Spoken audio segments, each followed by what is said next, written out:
sets kind of the scene for how we got here. What we've been up to is last year was our first pilot year. And so we are going to go into this year, or we've started this year as our second pilot year. And the reason that we're having maybe the less traditional second pilot year is that we are serving students in second and third grade. And before we continue or consider expanding to other schools, we want to know what does it look like for those second grade students to have the opportunity to be in the program for 2 years, and what that shows in their test scores and their confidence and all of the other things that we are measuring for. And so before we get into the impact, I will share that the first wave of mentors for this school year started the second week of September. So they've been in the school for 2 weeks. What it'll look like in about 2-ish more, I'm guessing. The week of October 9th is the week that we plan for you guys to enter into the school. There is a lot of excitement now in the second year. Students know what literacy mentors are, who these people are and what it is, and they are right off the bat jumping at the bit to have their mentors. I am known as kind of the mentor lady to them. Like it's kind of an enigma of this person that brings fun adults into the building. And so now that we've been in the school, the students will stop me. They're like, when my mentor come in? So they're very excited for you guys. What has the impact of the program looked like? So we were lucky enough to have the funds to hire, through Creature Comforts, a formal program evaluator to assess what is the impact of this program. And that was done by a program evaluator. She is Dr. Grace Bagwell-Adams. She is positioned in the community doing so much great work. She probably most potently with the Athens Wellbeing Project. So that is polling all of the neighborhoods and all of the citizens in Athens to understand kind of our community so we can serve them in ways that are impactful. She did our program evaluation, so I'll share that with you, what we found, which this is a dashboard that's on our website. Before the evaluation, this is what we were rocking with our data. We're kind of like, things look good, things are happening. We can see that there is success from teachers observing it. Students are saying that they like the books that are on the shelf. Mentors are seeing success.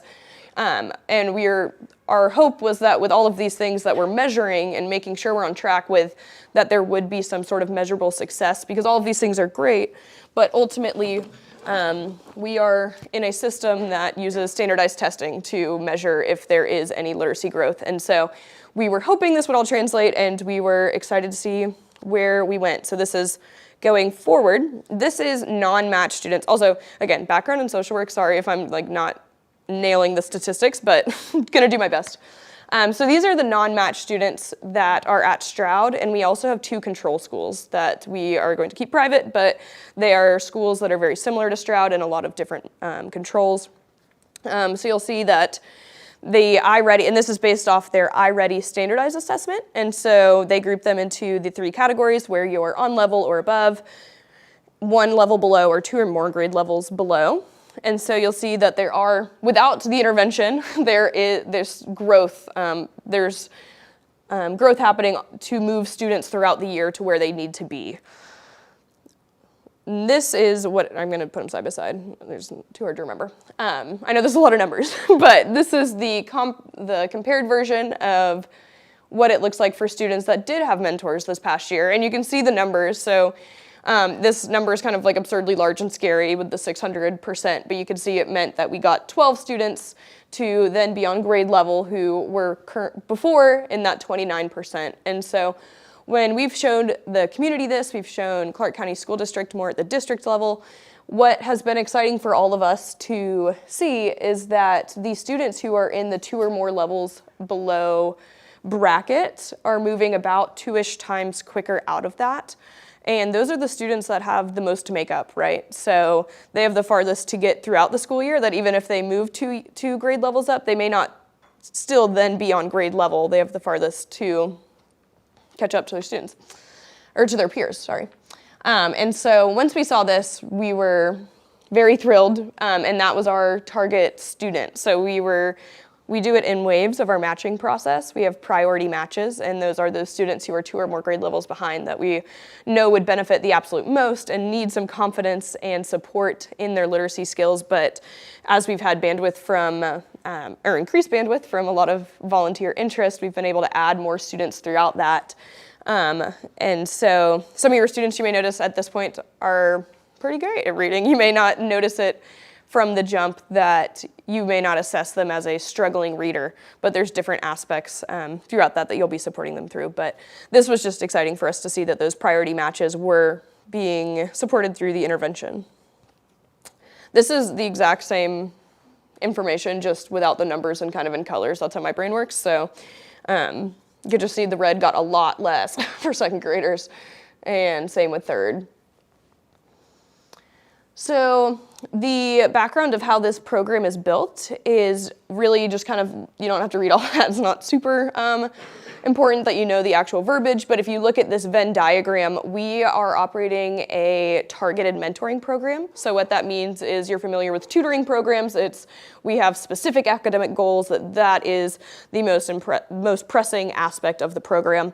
And then there are more traditional mentoring programs that focus very strongly on just building the relationship and the other benefits that having an adult in your life present, whereas this blended targeted approach relies on the mentoring relationship to then push students to work on academic targeted goals, is what a targeted approach is. And we, through evidence-based research that we try to ground our program in, shows that this structure is about 3 times more effective than one or the other.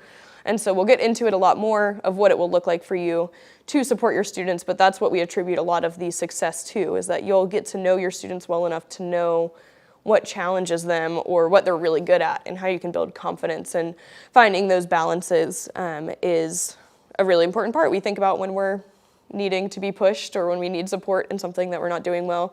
We reach out to the people that we know can support us.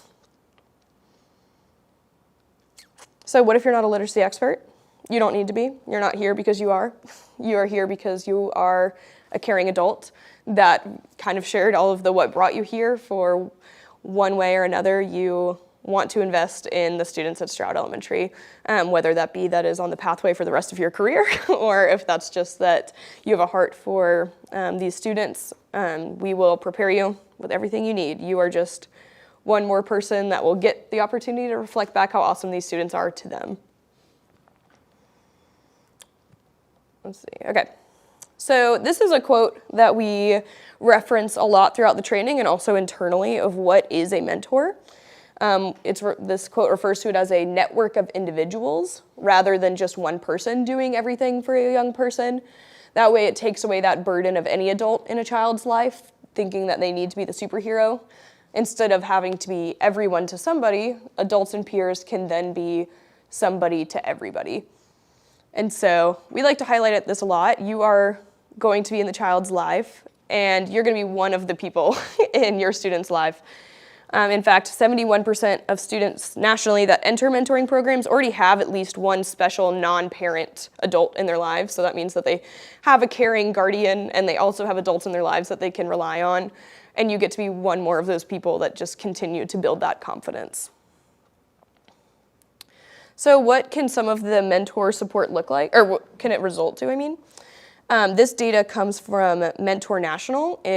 Mentor National provides best practices. A lot of the evidence-based research that we root our program in comes from them. They provide a lot of resources, for lack of a better word.